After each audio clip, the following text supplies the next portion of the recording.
So ayun na nga mga badoodles, good morning mga kapatid. Okay, doon sa mga nagtatanong o mga gusto na gumamit ng mga free or non-copyrighted music, okay, ito 101% sana makatulong sa inyo to guys, okay? So ako nga pala si Ralph Quito. So sundan nyo lang tong tutorial video na ginawa ko para sa inyo. So basic lang to guys, madali lang masundan to. Okay? So sana malaki maitulong sa inyo na ito. Itong mga kanta, okay, sound clips saka effects na ipapakita ko sa inyo is 100 free of use galing kay YouTube. Okay, royalty audio library galing. Alright, so sundan nyo lang to guys. So sundan nyo lang yung mga basic step na makikita nyo dito sa video na ginawa ko.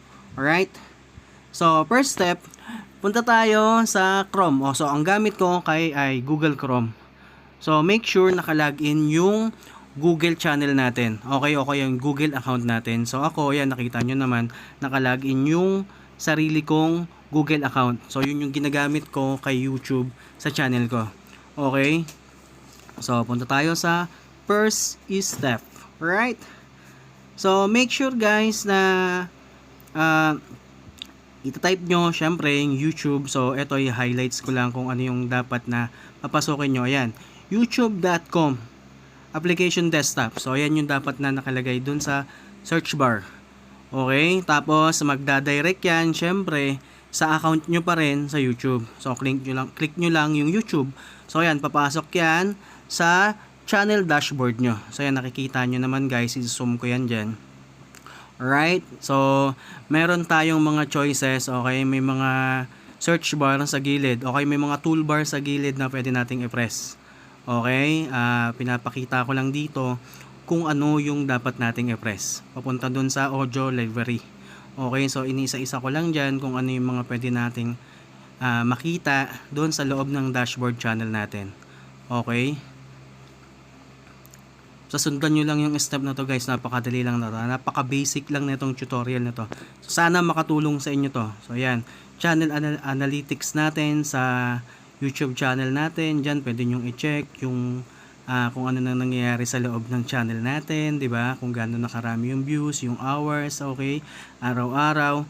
So basically, syempre ang ituturo ko dito ay yung yun nga sa audio library, sa pinakababa. So click nyo lang yung button na yun guys, okay? Tapos lalabas na diyan yung mga free music, okay? Yung mga free na kanta o kaya audio clips na pwede nating gamitin sa mga content na ginagawa natin. So ito, lalong-lalo na dun sa mga beginner pa lang. Okay, yung mga aspiring YouTube creator. Okay, para sa inyo to. Malaking bagay sa inyo to guys. Okay? So punta lang kayo dito sa audio library. Okay, so yun yung kinilik ko. Okay, pag kung naguguluhan kayo, kung nabibilisan kayo sa tutorial ko, pwede nyo naman bagalan yan o kaya stop nyo lang. So ayan, pinapakita ko dyan yung list kung gaano karami yung mga music clips na pwede nyong gamitin. Alright? Okay ba tayo doon? Malaking bagay yan guys. Okay, tapos sa loob nyan, meron niyang mga toolbar na pwede nyong i-click. Okay, katulad nyan, meron siyang choices ng genre. Okay, o kaya ng genre. So, ayan, nakalagay, alternative punk, ambient, children, cinematic, etc. So, ako kasi, pag namimili ako ng kanta, dito sa audio library kay YouTube, ang kiniklik ko lagi is yung all genres. Okay? Since gusto ko ng maraming choices, so, ayan, lalabas yan dyan, guys. Marami yan. Scroll down, scroll up nyo lang. Bahala na kayong mamili. Okay? Pagkatapos nun, meron dyan yung mood naman. Okay? Kung angry, bright, calm, dark, cinematic, drama, meron dyan. So ako, ang pinipili ko pa rin is yung all genre. Okay? Yung all moods pala. Alright? Sorry. All moods ang pinipili ko para mas marami pa ring choices. Alright? Tapos, syempre, mamaya ipapakita ko rin dito sa tutorial ko kung ano yung mga pre-direct na pwede nyong i-download kagad pag nakapili na kayo, pag gusto nyo na. Okay, meron kasi dyan mamaya sa clip na to ng video ko, ipapakita ko sa inyo kung ano yung mga pwede nyong ilagan. No, kahit na gustong gusto nyo siya, kung ayaw nyo naman na pati yung may-ari nung gumawa nung video clips o yung sound clips pala is ilalagay nyo sa description ng video nyo. So balik tayo, okay? Sa instrument, okay, ganun pa rin. Ang pinipili ko is yung all instrument para nga mas marami tayong choices. Katulad ko, mas marami akong choices.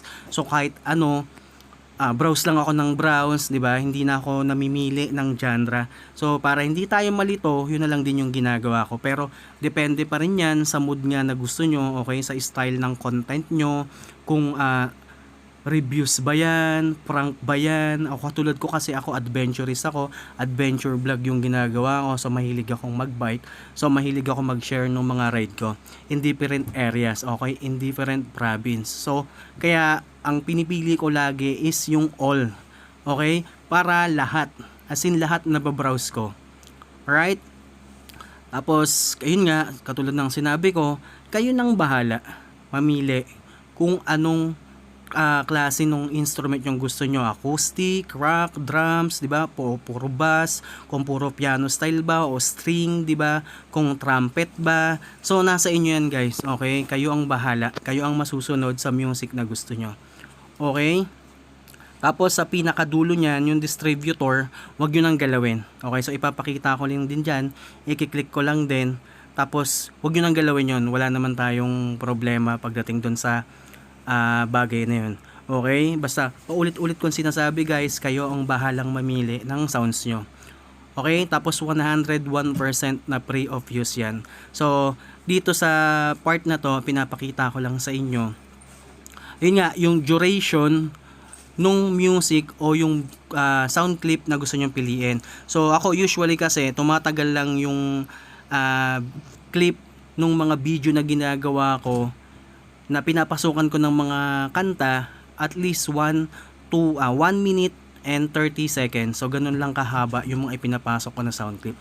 Pero depende pa rin yan nga sa style ng content nyo, ng video na ginagawa nyo. Okay, so sa part na to, pinapakita ko isang kanta na ang title is River City. Okay, so kinilik ko siya, tapos yun, nakita nyo naman, you're free to use this song if any of your videos. Okay? So ibig sabihin yan, guys, pwede nyo siyang gamitin sa lahat ng video na gagawin nyo at i-upload nyo kay YouTube. Okay? So walang copyright strike yan, guys. Okay? Anytime, anywhere, any place. Okay? Kahit anong style, basta pasok na pasok doon sa ginawa nyong video, okay na okay yan. Pero maya maya ipapakita ko rin sa inyo, guys, kung ano yung isang consequences dito sa pagpili natin ng mga audio o ng mga music na ipapasok natin. Okay? So katulad niyan, itong kanta na pinili ko, na pinilay ko is free of use. Okay? So sa video na ginawa ko ngayon, sa tutorial na to, ipapasok ko yung kanta na ginawa ko para marinig nyo habang pinapanood nyo tong video na to. Okay? Itong tutorial ko. Okay? Tapos ayan, search lang tayo. Meron kasi akong hinahanap diyan ng mga kanta. Yun, 'di ba? Ito yung sinasabi ko sa inyo, guys. I-highlights ko 'yan. Okay, isusum ko 'yan. So kung hindi nyo masyadong makita, since ang ginamit ko kasi na pang-edit is yung phone ko lang. So ganito 'yan. Nakalagay diyan, guys, naka-indicate diyan yung title ng kanta at yung may-ari o kung sino man yung artist na gumawa. Okay? Ganito lang kasimple yan. Kung gusto nyo talagang gamitin yung ginawa niyang music o yung sound clip na ginawa niya, make sure, guys, sa description ng video nyo o ng content na ginawa nyo is ilalagay nyo yung pangalan ng artist. Okay? Ilalagay nyo siya doon sa description ng video na ginawa nyo. So nandyan naman yung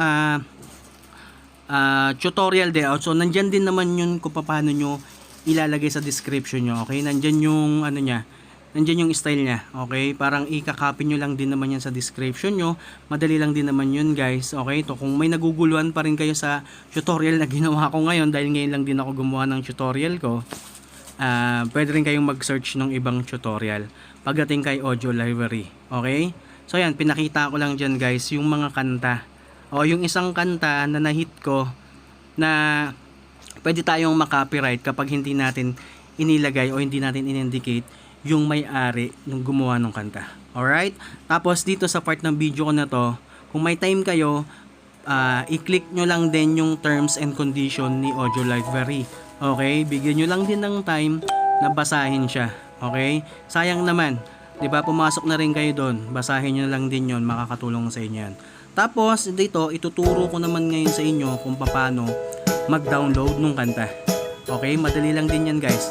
Okay, pipili lang muna tayo ng isang kanta na i-download natin, tapos i-upload ko din 'yon dito sa video na ginawa ko. Okay? So ayan. Nakikita nyo, nag-browse ako, 'di ba? Ang dami. Guys, ang daming choices ng kanta diyan. Alright? So, nakapili na ata ako dito. So, ayan. Play lang natin. Tapos, sa kabilang side, sa right side, ano natin? Search bar natin. Makikita natin doon yung button. Okay? Button. May button dyan. May arrow dyan sa gilid. So, ayan. Na-highlight ko. Pag pinlik mo siya, lalabas yung download. Tapos, pag dinouble click mo siya, direct download na yan, guys. Ayun, nakita nyo sa baba, 'di ba? Tapos open nyo lang siya, try nyo kung magpe-play yung kanta. Alright, so mag-play siya. Indicate ko na lang din dito yung kanta na dinownload ko para may sample kayong music na maririnig. So yun, guys, hanggang dito na lang tayo. So sana nakatulong sa inyo yung tutorial o mini tutorial na kahit magulo, at least sana nakatulong sa inyo. Okay, so ayan, nakita ko lang din dito, o nga pala, ang gamit kong pang-edit ng video ko is KineMaster. Okay, pro yan, walang watermarks yan. So nag-sample lang ako dyan yung kanta na dinownload ko, tapos ipinasok ko dito sa video na ginawa ko ngayon. Alright, so hanggang dito na lang tayo, mga badudel. So sana makatulong sa inyo to kahit na medyo magulo. Alright, maraming salamat. Mabuhay tayong lahat. So suportado ko ang lahat ng small YouTubers dito sa Pilipinas. Alright, maraming salamat po. Ito po ulit si Kuya Ralph. Ingat!